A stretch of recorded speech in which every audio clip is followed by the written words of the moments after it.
नमस्कार बच्चों। आज हम मोशन इन 1D का एक बहुत ही बढ़िया सवाल लेके आए हैं। हम इस सवाल के बारे में एक बात बोल सकते हैं कि ये सवाल आपका जेईई मेंस में भी आ सकता है और एडवांस में भी आ सकता है। मेंस में इसकी कैटेगरी लाई करेगी टफ लेवल में और एडवांस में ये मॉडरेट लेवल पे आ सकता है। आइए देखते हैं क्वेश्चन हमें कह क्या रहा है।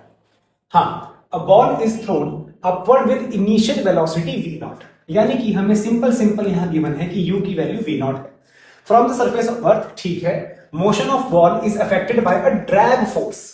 सबसे इंपॉर्टेंट चीज, ये ड्रैग फोर्स क्या होता है? देखो बेटा, ड्रैग फोर्स का मतलब यह है कि कोई भी चीज अगर आगे जा रही है तो उसको पीछे की तरफ खींचने वाली या उसको रोकने वाली। जैसे आपने फ्लूइड में पढ़ा होगा विस्कस फोर्स, जैसे एक फ्लूइड में विस्कस फोर्स होता है उसको रोकता है, ऐसे ही ड्रैग फोर्स यहां काम करेगा। ड्रैग फोर्स कितना गिवन है भाई?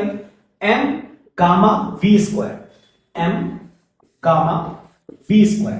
बेटा अगर इस फोर्स को मैं m a के इक्वल रखता हूं तो ड्रैग फोर्स का एक्सेलरेशन कितना आ जाएगा मेरा? Gamma v square. एक बात तो हमें ये समझ में आई, क्यों कर रहे हैं हम ऐसा? जेई मेंस में या एडवांस में जब हम पेपर अटेम्प्ट कर रहे होते हैं तो क्वेश्चन को पढ़ते पढ़ते ही हमें यह बात देखनी बहुत जरूरी है कि हम क्या पॉइंट उठा के अलग रख सकते हैं। आगे बढ़ते हैं। m मास ऑफ बॉल है, b वेलोसिटी ऑफ बॉल है, गामा एक कांस्टेंट है। चलिए आगे चलते हैं। Time taken the by ball to rise to the zenith.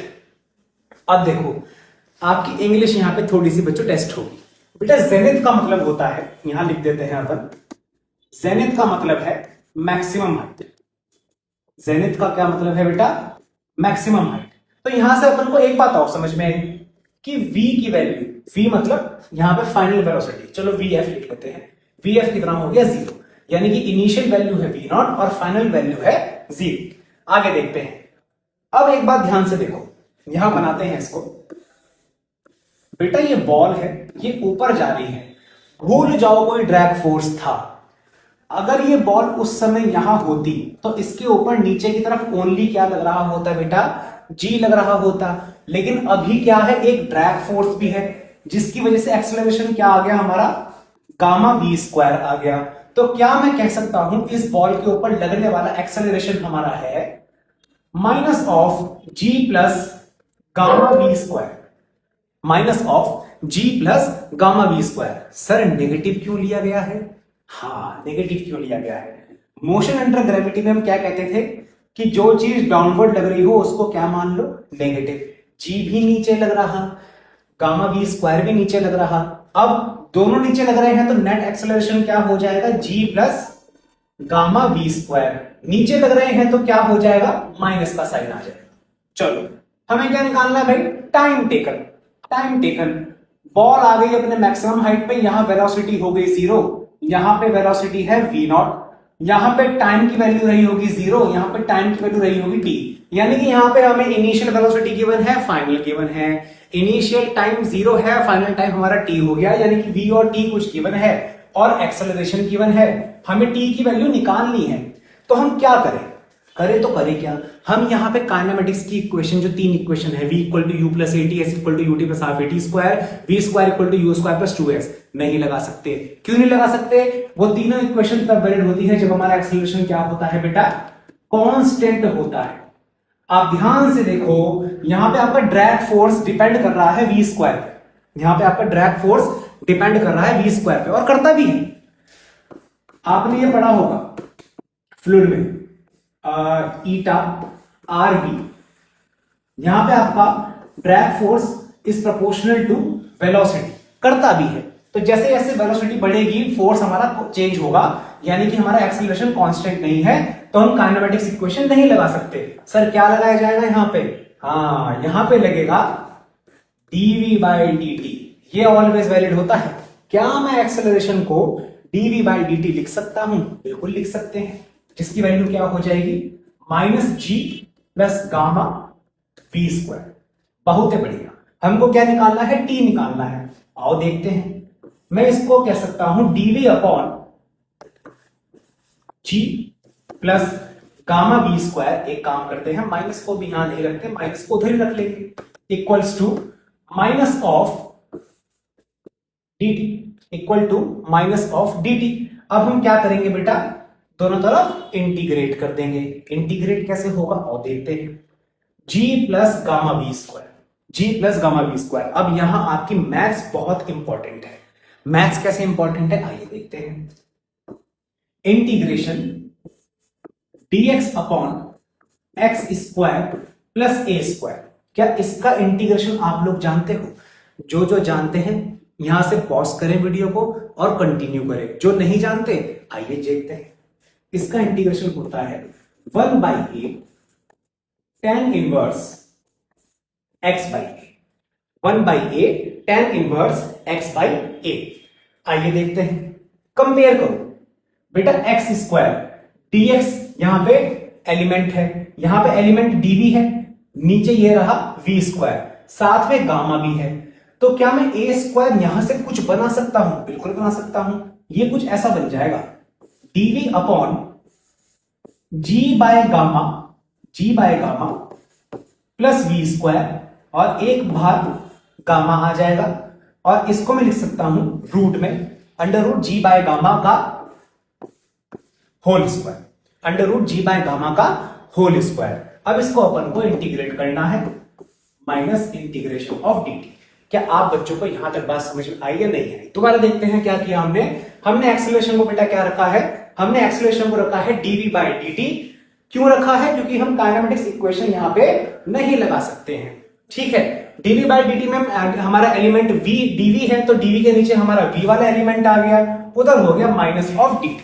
यहां तक आप लोगों को बात समझ में आई होगी। आओ अगले पेज पे इसको एक बार नोट कर लेते हैं। तो हमारा हो गया 1 by gamma integration dv upon में under root g by gamma का whole square plus v square equals to minus integration of dt। Limit, अब बात आती है लिमिट। आओ देखते हैं। t इक्वल टू 0 से लेके t इक्वल टू t तक जा रहे हैं अपन, 0 से t तक जा रहे हैं, और इधर हम जा रहे हैं v0 से 0। अब यहां पे बात आ गई है इंटीग्रेट करने की। एक काम करते हैं, डायरेक्ट इंटीग्रेशन लिखते हैं। 1 बाई गामा tan इनवर्स, इसको x बाई ए की टर्म में ही लिख देते हैं। 1 by gamma tan inverse x by a, या फिर काम करते हैं डायरेक्ट ही आंसर लिखते हैं। चलो करते हैं, क्या आ जाएगा इसका आंसर? इसका आ जाएगा 1 upon g by gamma under root, और 1 बाई गामा एक भाग ऑलरेडी है, tan इनवर्स बेटा x की जगह क्या आएगा? v स्क्वायर अपॉन में a क्या है हमारा? Under root g by gamma, ये आएगा। लिमिट कहां से कहां जाएगी हमारी? v0 से 0 जाएगी, और इधर क्या हो जाएगा हमारा? माइनस का t बन जाएगा। इधर क्या बन जाएगा हमारा? माइनस का t बन जाएगा। आओ देखते हैं आगे क्या कर सकते हैं। लिमिट पुट करेंगे तो ये बन जाएगा हमारा 1 by gamma under into 1 by under root में g by gamma tan inverse एक बार तो आएगा बेटा 0, एक बार तो हमारा क्या आएगा? 0 माइनस tan इनवर्स, अगर हम v0 पुट करेंगे तो ये आ जाएगा v0 square upon under root g by gamma, ये आ जाएगा इक्वल्स टू माइनस टी। क्या यहां तक आप लोगों को बात समझ में? सबसे मेन चीज बच्चों, सबसे मेन चीज क्या है? ये इसको अलग कलर से हाईलाइट करेंगे। अब इसको हम अलग कलर से हाईलाइट करेंगे, क्योंकि अगर आपकी मैथ्स स्ट्रांग नहीं है, इस क्वेश्चन में आप इस स्टेप के बाद आगे नहीं बढ़ पाओगे। इसलिए कहते हैं मैथमेटिकल टूल अपना स्ट्रांग करके रखना है। चलिए आगे देखते हैं क्या आंसर आ रहा। बेटा ये माइनस हमारा कैंसिल हो जाएगा, क्योंकि ये तो हमारा कैंसिल ही हो चुका होगा, ठीक है। आगे देखते हैं, ये बन जाएगा हमारा 1 बाई गामा इंटू में, कलर चेंज कर लेते हैं, सुंदर नहीं लग रहा, वाइट ले लें। 1 बाई गामा इंटू में 1 by under root g by gamma tan inverse v0 square upon under root g by gamma equal to t. ये हमारा फाइनल आंसर बन के आता है। अब ऑप्शन मैच करते हैं एक बार। कौन सा ऑप्शन मैच हो रहा भाई? कौन सा ऑप्शन मैच हो रहा? आइए देखते हैं कौन सा ऑप्शन मैच हो रहा। tan inverse tan inverse tan inverse tan inverse. एक मिनट, हमने कुछ यहां पे गड़बड़ी करी है क्या भाई?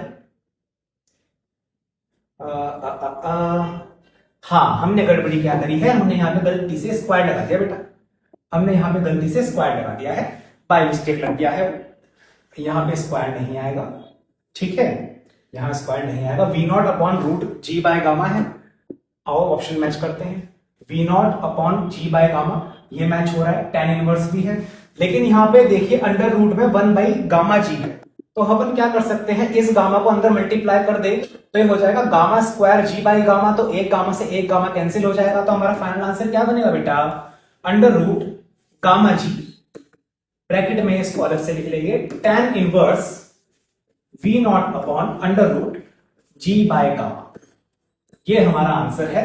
और ऑप्शन क्या है बेटा, ऑप्शन नंबर 2 है, ऑप्शन नंबर 2 है, ऑप्शन नंबर 2 है। इसको टिक करो और आगे बढ़ो। ये क्वेश्चन आपका, मैं फिर से कह रहा हूं, मेंस में, हाँ आप बच्चे होगे सर मेंस में इतना समय नहीं होता, इसीलिए मैंने कहा मेंस में ये टफ कैटेगरी में लाया कर सकता है, लेकिन एडवांस में ये मॉडरेट कैटेगरी में लाया करेगा, क्योंकि एडवांस में आपके पास समय की कोई पाबंदी नहीं होती है। ऐसे ही और क्वेश्चन के लिए आगे जुड़े रहना हमारे साथ। नमस्कार।